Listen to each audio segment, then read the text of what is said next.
On a deep winter's night, the doorbell rang. Upon answering, a police officer stood there.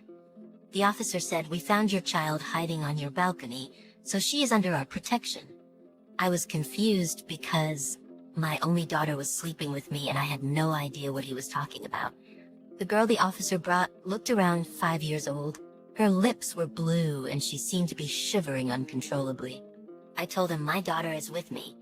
"That's not my daughter." Despite my explanation, the officer looked at me with suspicion, suggesting that the girl should be taken to the hospital. The child's hair was long, looking like she had never had a haircut, and she appeared not to have bathed for some time. Her clothes were dirty and torn, clearly unwashed. By her looks, she seemed to be about the same age as my daughter, but she was much skinnier compared to her. Whose daughter is she? Why was she hiding on our balcony? At that point, I couldn't predict the turmoil this child would cause. My name is Emily, 32 years old. I work as an office worker while raising my child. I live with my husband Tom, who is my classmate in high school, and our 5-year-old daughter Emma, in a condo my parents bought for us on the first floor. My husband works for a company, often traveling for business and helping his colleagues even on weekends, so he is frequently away from home. On a winter day when my husband was on a business trip and I was home alone with my daughter, the doorbell rang. I wondered who could be ringing the bell at such a late hour and checked the intercom camera to find a police officer standing there. When I opened the door, the officer said, "We found your child hiding on your balcony, so she is under our protection." I was baffled by what the officer was saying. Huh? My daughter is sleeping inside the house. Excuse me? The officer seemed surprised, but I was even more shocked. Apparently, the girl had snuck onto our balcony without me noticing while I was asleep. The girl the officer had with him was around 5 years old, with blue lips. It was deep in the night, cold enough for snow, and she was shivering uncontrollably. I repeated, "My daughter is with me." "That's not my daughter." But the officer kept looking at me suspiciously and said the girl needed to be taken to the hospital. Seeing the little girl in the cold winter night made me feel so sorry for her. I wrapped her in a warm blanket I fetched from inside the house. Her small hands felt cold, perhaps not from the cold but from fear or sorrow. She held back her tears, not making a sound, and bit her lip. Her hair looked unkempt and her clothes were dirty and ragged. She seemed to be about the same age as my daughter, but she was hiding on our balcony. Seeing a child about the same age as my daughter in such a pitiful state broke my heart, and I was puzzled as to why she was here. The image of the young girl wouldn't leave my mind, and I couldn't sleep all night. Then I received a call from my husband, who was on a business trip. Was everything okay while I was away on business? Something shocking happened. An unknown girl was hiding on our balcony last night. The police took her and she was taken to the hospital. Why didn't you let her in? I can't just let an unknown child into our home. You should have let that small girl into the house instead of handing her over to the police. She must have been so scared. I was puzzled by my husband's sudden anger. How did he know she was a small child? I hadn't told him that. I asked him, but he seemed evasive in his responses. Actually, that girl is the child of someone I know. Her mother was not around, and I felt sorry for her. I thought you could take care of her, so I brought her over yesterday. Wait, weren't you on a business trip? If you had told me what was going on, I would have let her in. Tom deeply regretted leaving the little child on the balcony on that cold day, but I couldn't forgive that act. Even if he dressed the child warmly, there was a risk of the child freezing. If you're not on a business trip, where have you been and what have you been doing? My husband said he was searching for the little girl's mother, but I felt he was hiding something. After his trip, for some reason, he picked up the girl from the police and entrusted her to me. I didn't ask why, but I was worried that something was amiss. Have you found her mother? By the way, who is her father? Where is he? I haven't found her yet. As for her father, you said she's someone you know. Who is it? What kind of acquaintance? It's just a casual acquaintance. It's not a deep relationship, so that's enough. I'll be on another business trip for a while, so please take care of her. Where are you going? Wait, what do you mean by just take care of her? My husband brushed off my objections, left the girl behind, and departed. I felt something was off about him, so I searched his belongings and found something in the inner pocket of his suit. I was shocked by the note I found in my husband's suit. I immediately tried to call him but couldn't reach him. Then I noticed my daughter Emma and the little girl looking at me anxiously. "Can you tell me your name, young lady?" "It's Catherine." Hearing Catherine's quiet reply, I then asked her age. Catherine told me she was also 5, the same age as my daughter. When I smiled gently, Catherine looked surprised and then grinned back. After that, she seemed to get hungry and held her stomach. "Are you hungry?" "Yeah." When I prepared hot dogs for my daughter and Catherine, they watched with great interest. Once I offered those to them, they began eating immediately. Catherine ate so quickly that ketchup smeared all over her mouth. When I reached out with a tissue to wipe her mouth, Catherine suddenly shielded her head with both hands, as if protecting herself. I felt uneasy seeing this gesture. "Don't worry, I'm just gonna clean your mouth." When I spoke to her gently, Catherine turned to me looking relieved. I wiped the ketchup off her face and she resumed eating her hot dog. After the meal, Catherine seemed satisfied with a full stomach. But now I had to clean her dirty body. I prepared for a shower and began to undress Catherine.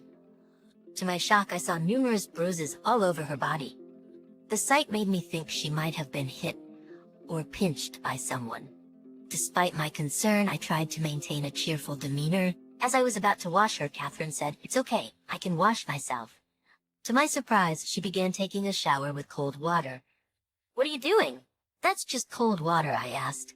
"This is how we always do it at home," Catherine replied. "Why with cold water always?" I questioned. Catherine nodded and was about to bathe in the water when I quickly stopped her and washed her thoroughly with soap.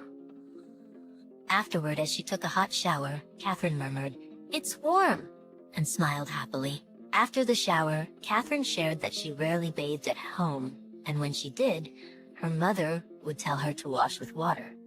The thought that she considered this normal made my heart ache. After the shower, I dressed Catherine in my daughter's clothes and neatly arranged her hair. She looked completely transformed.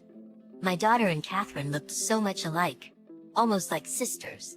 Observing them, I felt a warming smile, noticing how Emma and Catherine shared a somewhat similar aura.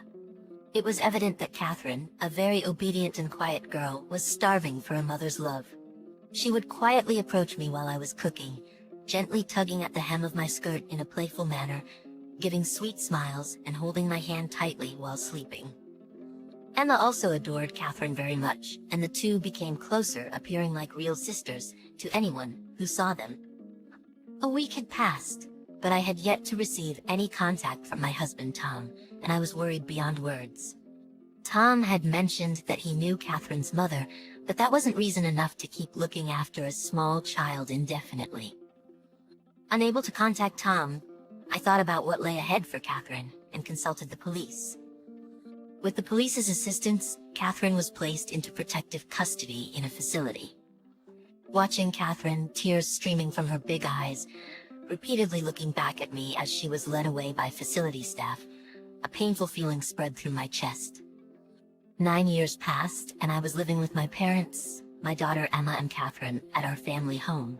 In fact, after initially placing Catherine in the facility, we had adopted her and brought our family home.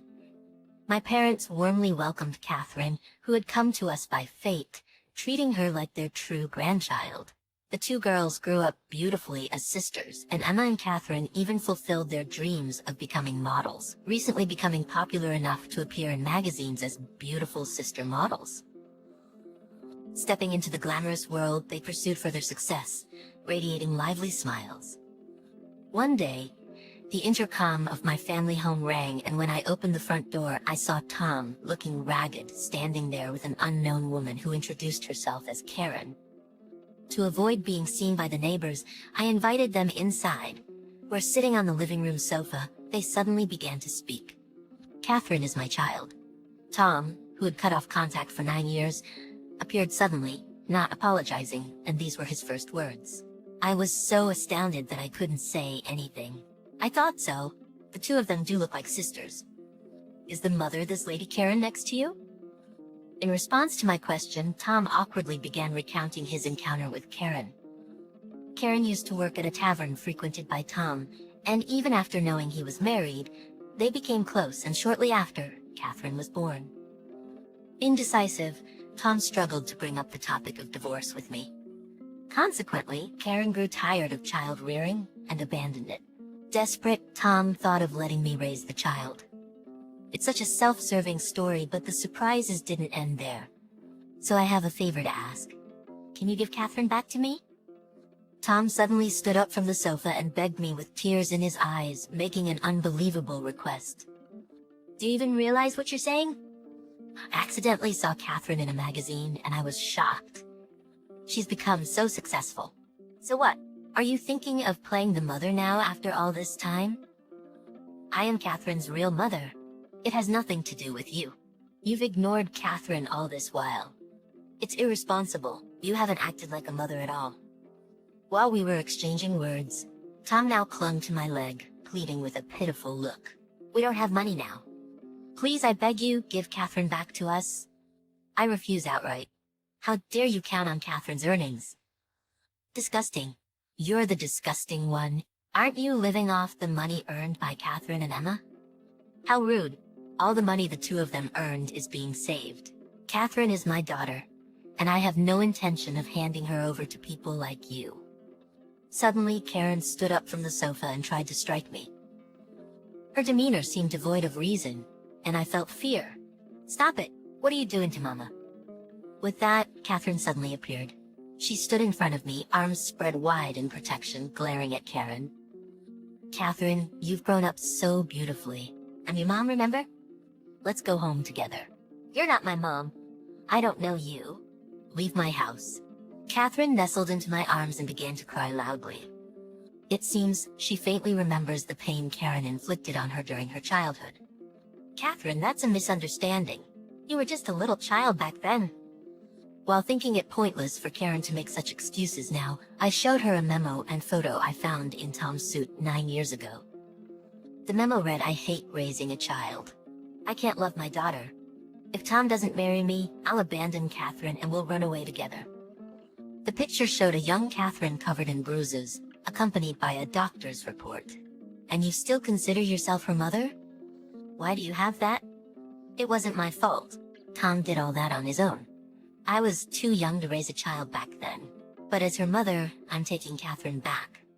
Catherine and I have been legally adopted, so by law, I'm her mother.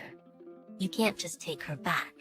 Mentioning the law seemed to render Karen speechless. Tom, still not ready to give up, pitched another idea. All right, Emily, let's do this. I'll break up with Karen and let's restart as a couple. After all, Catherine and Emma are my kids. That should solve the problem, right? Restart with her? You gonna dump me? What do you say? Hearing their conversation, I felt too exhausted to be angry. I wanted nothing more to do with these kinds of people. Tom, we can't just start over, unfortunately. Why can't we start over? What do you mean?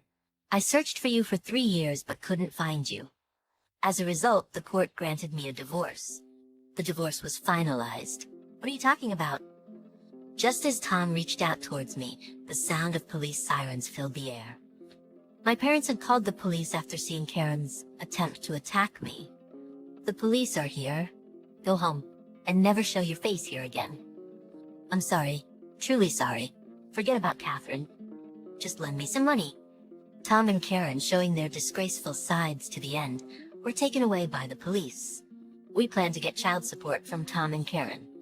It's clear they'll face difficulties as they're ostracized by relatives and acquaintances.